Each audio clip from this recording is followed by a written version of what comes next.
एक बार एक जंगल के पास दो सेनाओं के बीच घनघोर युद्ध हुआ। एक जीता और दूसरा हारा।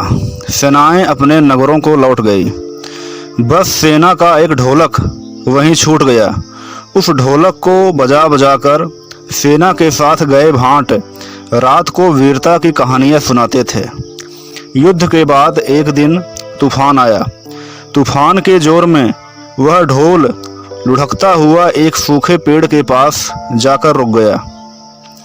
उस पेड़ की सूखी टहनियाँ ढोल से इस तरह से सट गई थी कि तेज हवा चलते ही ढोल पर टकरा जाते थे और ढमाढम की जोरदार आवाज आती। एक नर लोमड़ी उस क्षेत्र में घूमता था। उसने ढोल की आवाज़ सुनी। वह बहुत डर गया। ऐसी विचित्र आवाज़ बोलते उसने पहले किसी जानवर को नहीं सुना था। वह सोचने लगा कि यह कौन सा जानवर है जो ऐसी जोरदार बोली बोलता है, ढमाढम।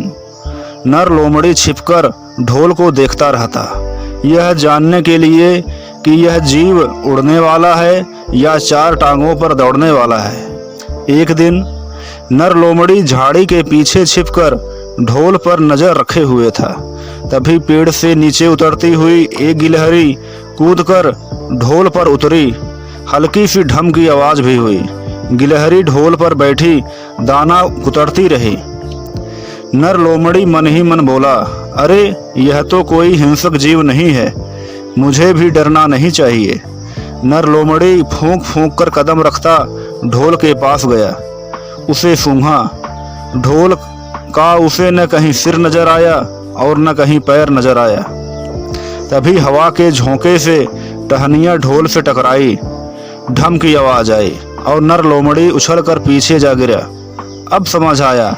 नर लोमड़ी उठने की कोशिश करता हुआ बोला, यह तो बाहर का खोल है, जीव इस खोल के अंदर है।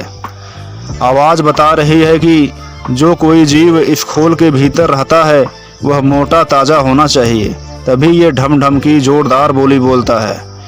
अपनी गुफा में घुसते ही नर लोमड़ी बोला, ओ प्यारी, दावत खाने के लिए तैयार हो जा।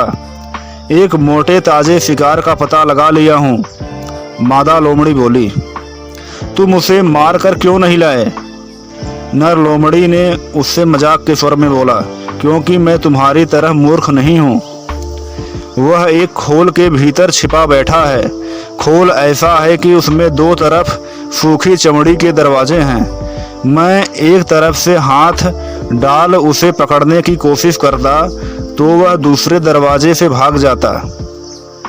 चांद निकलने पर दोनों ढोल की ओर गए।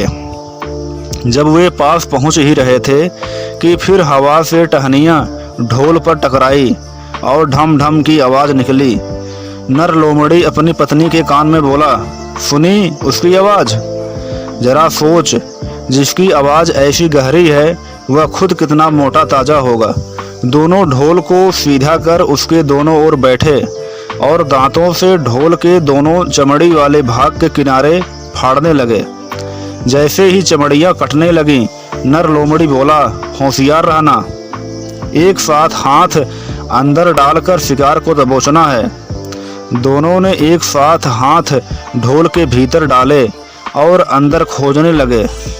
अंदर कुछ भी नहीं था। दोनों चिल्लाए, यहाँ तो कुछ नहीं है, और वे माथा पीट कर रह गए।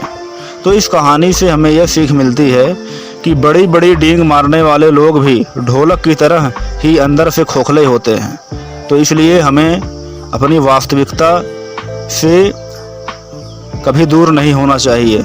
जो है हमारे जीवन में वो अच्छा ही है। तो दोस्तों, कैसा लगा यह वीडियो, इसको कमेंट के माध्यम से बताइए। यदि हमारे चैनल को आप सब्सक्राइब नहीं किए हैं तो सब्सक्राइब करें। धन्यवाद।